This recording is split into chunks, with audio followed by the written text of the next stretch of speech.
No princípio, Deus criou os céus e a terra.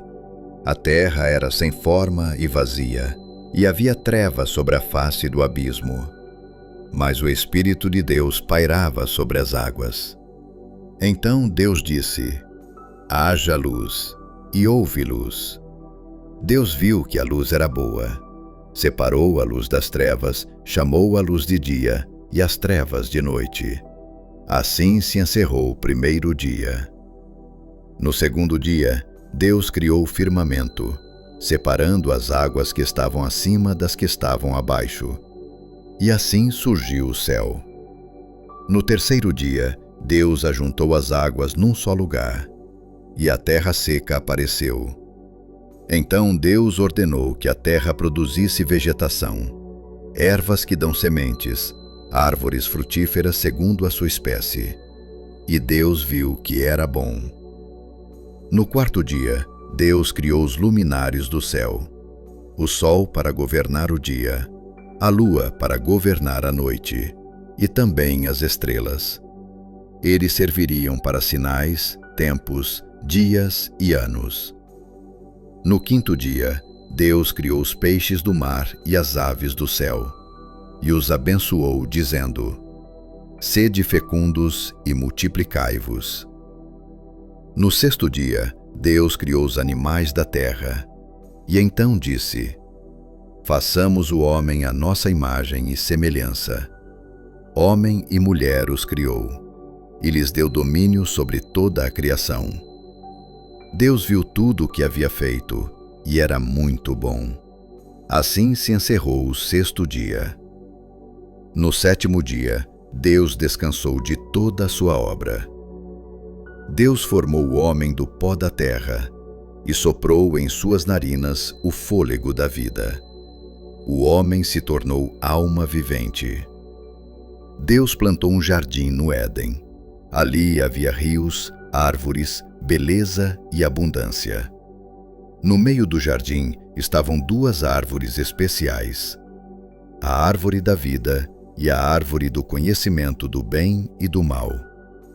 Deus colocou o homem no jardim para cultivá-lo e guardá-lo, mas deu uma ordem clara: de toda a árvore podes comer, mas da árvore do conhecimento do bem e do mal não comerás. Depois Deus disse: não é bom que o homem esteja só. Então, da costela do homem, Deus formou a mulher. Eles estavam nus e não se envergonhavam.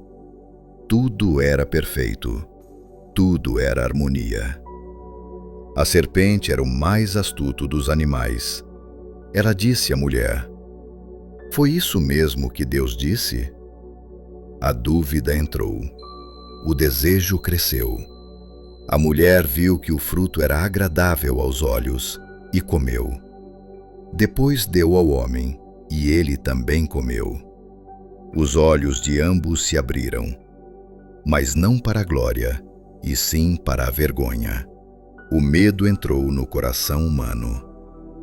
Quando Deus chamou o homem, ele se escondeu. O pecado trouxe separação, trouxe dor, trouxe morte. Mas mesmo no juízo, Deus deixou uma promessa: a descendência da mulher esmagaria a cabeça da serpente. A redenção começava ali. Caim e Abel trouxeram ofertas ao Senhor. Deus se agradou da oferta de Abel, mas Caim se encheu de ira. Mesmo advertido, Caim matou seu irmão. O pecado agora se espalhava pela terra. Caim se afastou da presença do Senhor. Cidades surgiram. A humanidade cresceu. Gerações se sucederam.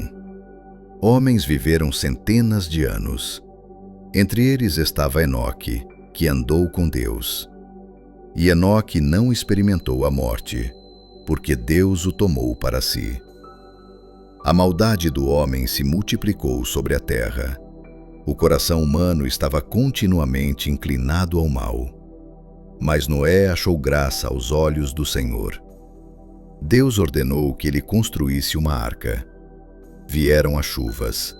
as fontes do abismo se romperam, e toda a terra foi coberta pelas águas. Tudo o que tinha fôlego de vida pereceu. Mas Deus se lembrou de Noé. As águas baixaram, a arca repousou. Noé saiu e ofereceu sacrifício ao Senhor. Então Deus fez uma aliança e colocou o arco-íris nos céus. Os filhos de Noé deram origem às nações. Povos se espalharam pela terra, cada um com sua língua, sua terra, sua história. A humanidade recomeçava. Toda a terra tinha uma só língua e as mesmas palavras. Os homens disseram uns aos outros que construiriam uma cidade e uma torre cujo topo alcançasse os céus, não para glorificar a Deus, mas para fazerem um nome para si mesmos. Então o Senhor desceu para ver a cidade e a torre que estavam edificando. E Deus disse que, se continuassem assim, nada lhe seria impossível. O Senhor confundiu a língua dos homens. Eles já não conseguiam se entender.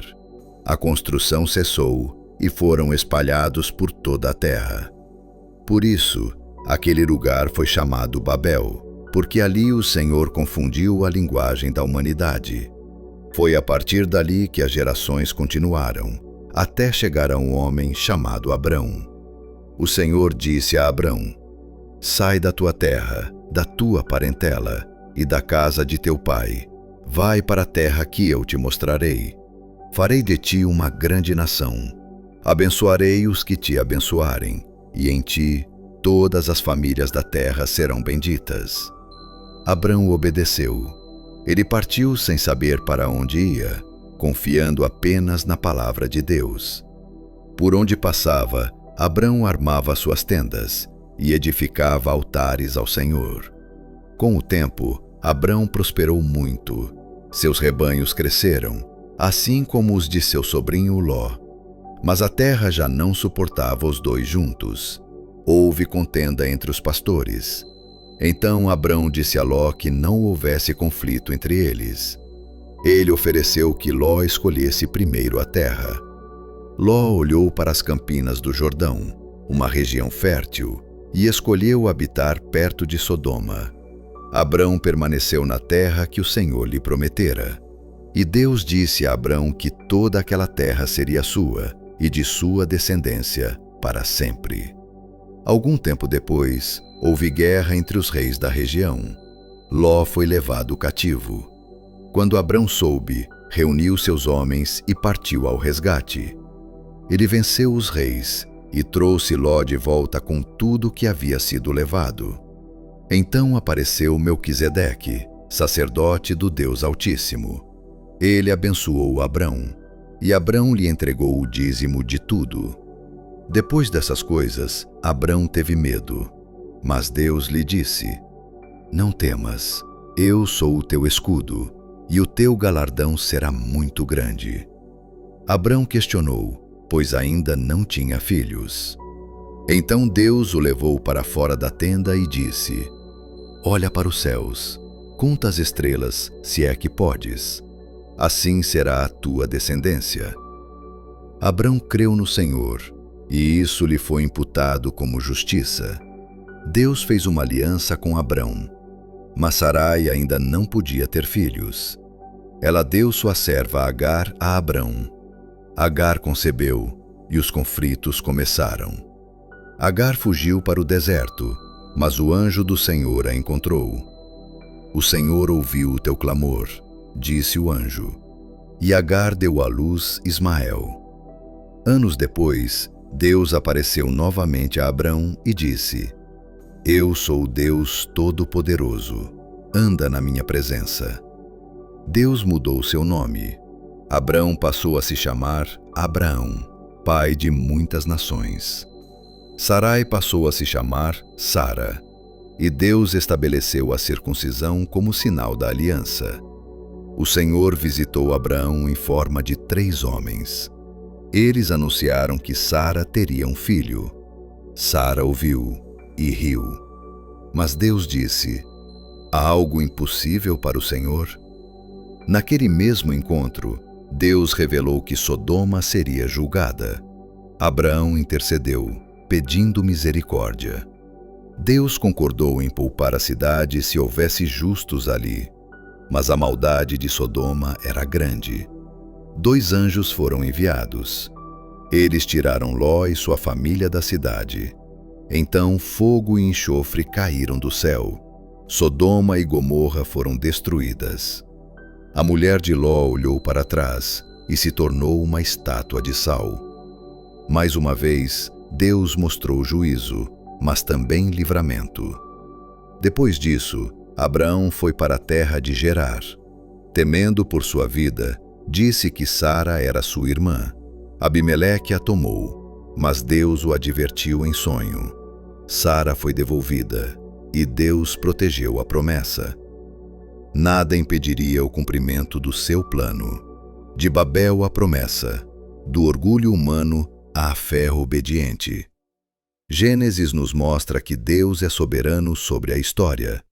Ele julga, mas também chama, guia e cumpre tudo o que promete.